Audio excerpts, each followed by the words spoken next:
अरे अरे, छोड़ दो मुझे। मैं तुम्हारी कौम का हूँ, तुम्हारा भाई हूँ। छोड़ दो। तू मेरा भाई नहीं हो सकता। तू इस देश का गद्दार है, तू आतंकवादी है और तेरे जैसे लोगों को मरना जरूरी छोड़ दो। तभी हमारा देश सुकून से रहेगा। छोड़ दो मुझे, छोड़ दो।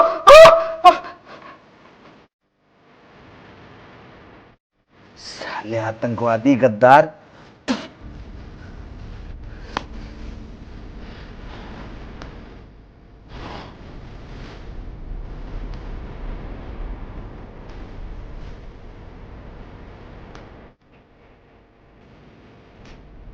हरामी।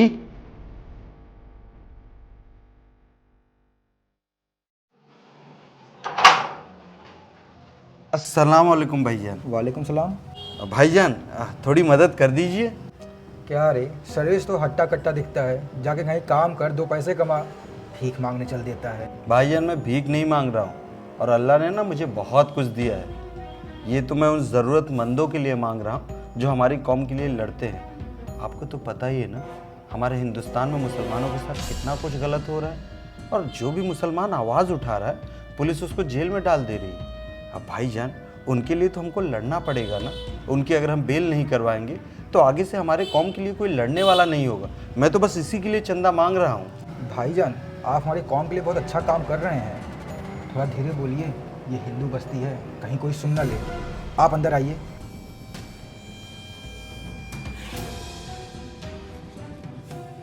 भाईजान, आप पानी लेंगे? नहीं भाईजान, जिस काम के लिए आया हूँ वो हो जाए पहले तो। बेगम, बाहर तो आओ। क्या हुआ?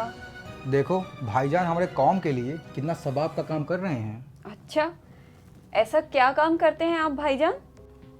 अब आपको तो पता ही है ना कि हमारे हिंदुस्तान में मुसलमानों के साथ कितना कुछ गलत हो रहा है। आए दिन मुसलमानों को मारा जा रहा है, काटा जा रहा है। जब ये निर्दोष मुसलमान अपनी आवाज़ उठाता है तो या तो हिंदू संगठन उसको दबाव डालता है या तो ये पुलिस वाले उनको जेल में ले जाके डंडे बरसाते हैं। अब एक बात बताइए, ये हमारे कौम के लिए लड़ रहे हैं। अगर हम इनको ऐसे जेल में सड़ने देंगे तो आगे से क्या ये आवाज़ उठाएंगे? नहीं ना। बस इसीलिए लोगों के घर पे जाके चंदे इकट्ठे कर रहा हूँ ताकि इनको जेल से निकाल सके और फिर ये हमारी कौम के लिए आवाज़ उठा सके। बिल्कुल सही कर रहे हैं भाईजान आप। हम मुसलमानों के साथ गलत होगा, चुप थोड़ी ना बैठेंगे।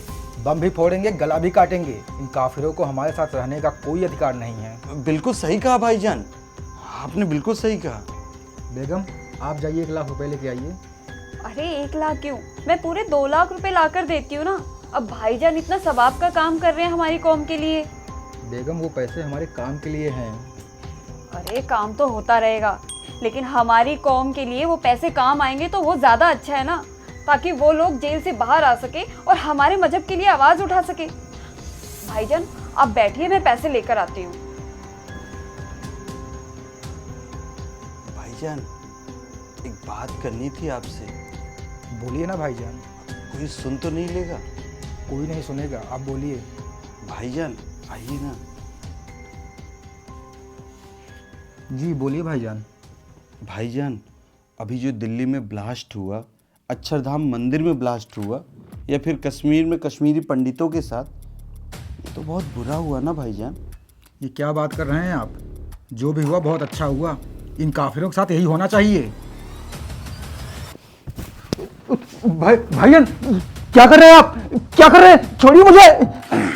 मादर जात, वहां न जाने कितने निर्दोषों को मार दिया गया और तो क्या बोलता है अच्छा हुआ? हा? भाईजान छोड़िए, छोड़िए, छोड़िए। तुम्हारे जैसे कीड़े मकोड़ों के साथ ना यही होना चाहिए और तुम लोगों की सफाई करना जरूरी है। अब जा, साले 72 हुरों के पास चले जाना।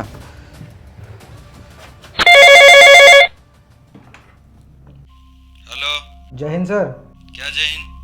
आज दिन तुम्हारे इलाके के निर्दोष मुसलमान मारे जा रहे हैं, क्या कर रहे हो तुम? हाँ, कहाँ तक कार्रवाई पहुंची? सर कार्रवाई कर रहे हैं हम, जल्दी ही कातिल पकड़ा जाएगा। हाँ जल्दी पकड़ो, ठीक है? ऊपर से बहुत दबाव है। जी सर, जय हिंद।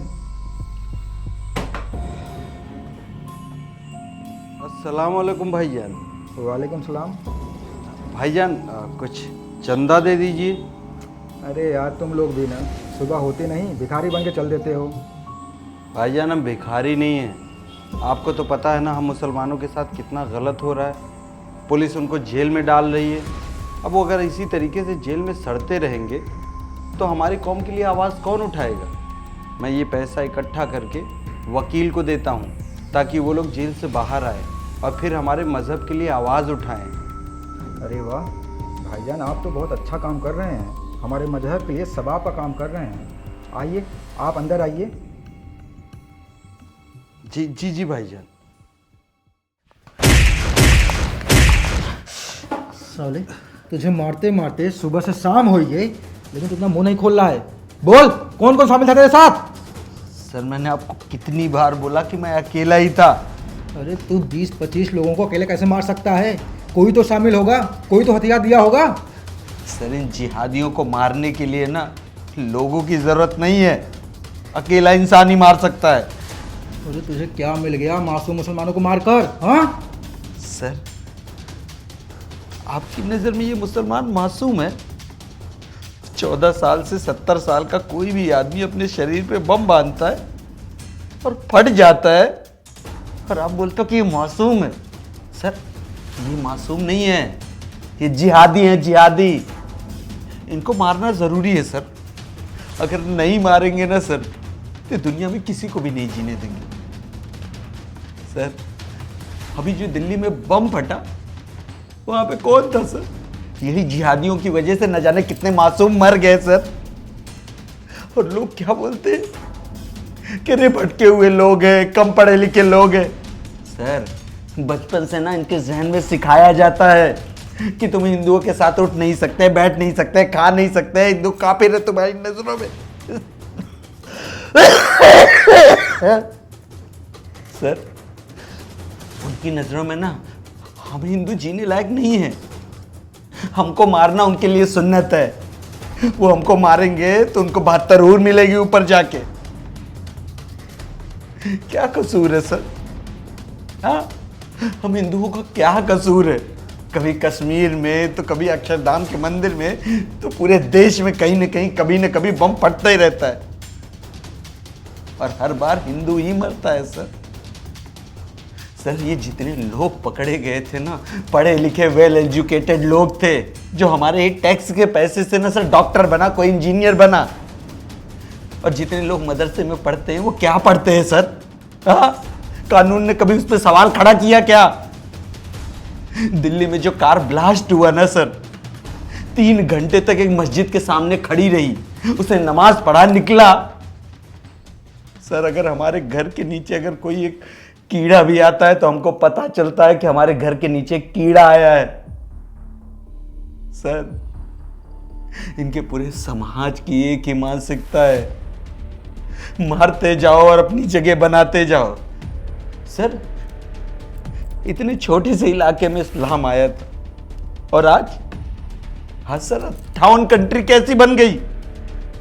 इनकी वजह से रोड पे उतरेंगे, मारेंगे, रोड पे नमाज पढ़ेंगे, आपको दिखाएंगे अपनी ताकत। तो सर हम कमजोर नहीं हैं, हम ही मारेंगे, हम ही मारेंगे। और सर दिन रात भाईचारा निभाता था सर, लेकिन दिल्ली में जो ब्लास्ट हुआ उससे समझ में आया कि हम हिंदुओं के ऊपर क्या बीतती है। सर छोटा भाई था, वो तो दिल्ली बस घूमने गया था ना सर, लेकिन आज तो दुनिया में नहीं रहा ना। किसकी वजह से? इनकी वजह से, इनकी मानसिकता की वजह से। सर पहले तो अनपढ़ गवार लोग बम शरीर पे बांध के फटते थे, अभी तो इनकी कम्युनिटी से कोई औरत हो बुर्का पहन के फट जाती है। सर जितने लोग थे सब पढ़े लिखे लोग थे, हम लोग कहां बच के जाएंगे सर? इस हिंदुस्तान की क्या दुर्दशा हो गई, कभी आप सोचते हैं सर? आप नहीं समझेंगे।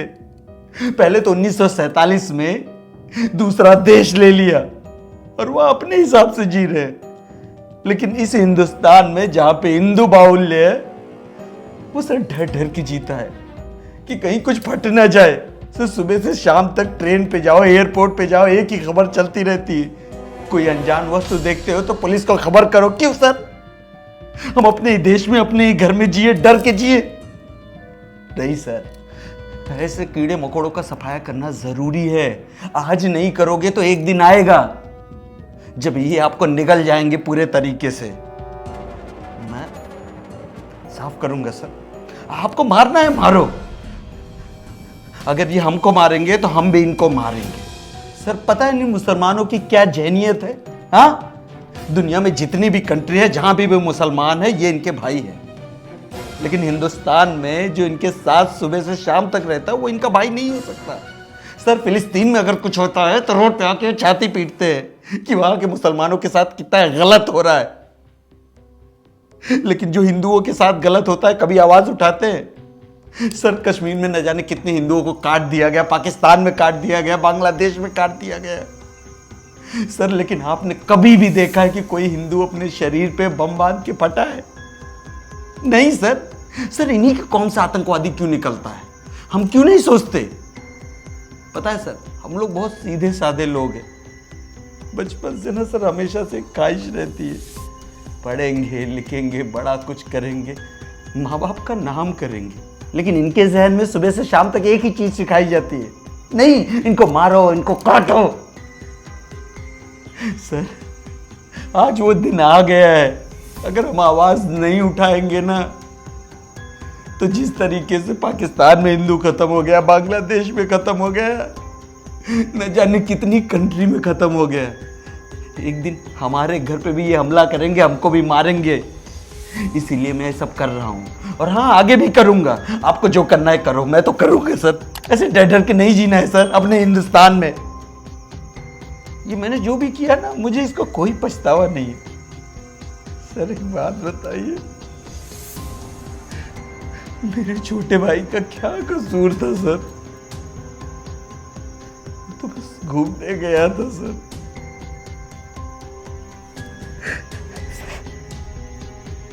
सर आप कभी सोचते, एक माँ जब बच्चे को जन्म देती है तो सुबह से शाम तक यही दुआ करती है कि बड़ा होगा तो मेरा नाम रोशन करेगा। लेकिन वही बेटा सर इन जिहादियों की वजह से टुकड़े टुकड़े में आए तो क्या बीतेगी?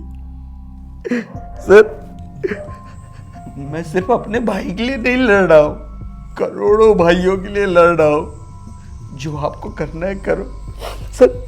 मुझे फांसी पे चढ़ा दो, मुझे कोई फर्क नहीं पड़ता, लेकिन मैं इनको मारूंगा, मैं इनको मारूंगा सर। अरे तुम कानून अपने हाथ में क्यों लिए? इसके लिए हमारे देश में कानून है, कोर्ट है, वो फैसला करेगी, वो सजा सुनाएगी। सर आप लोग कानून के नुमाइंदे हैं ना, तो आप बोल सकते हैं, लेकिन सर किस कानून की बात कर रहे हैं? कन्हैया कुमार का गला रेत दिया गया, एविडेंस भी है, प्रूफ भी है, वीडियो रिकॉर्डिंग भी है, लेकिन क्या हुआ सर? हाँ, आज तक उसके बेटे को न्याय मिला क्या?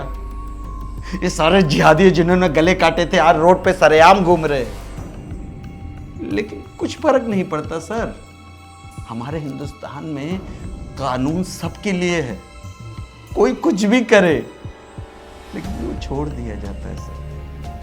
सर इसी तरीके से हम मरते रहेंगे, करते रहेंगे, कानून कुछ भी नहीं करेगा सर। लेकिन सर आज हिंदू अपने लिए आवाज उठाएगा ताकि आने वाली पीढ़ी जिंदा रह सके, उसके बच्चे सुरक्षित रह सके, इसलिए आवाज उठाएगा सर। आपको जो करना है कर दीजिए, मेरा नहीं फर्क पड़ता सर, नहीं पड़ता।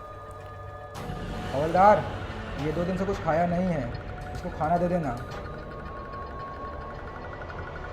इस वीडियो को हर हिंदू तक ज़रूर पहुंचाएं।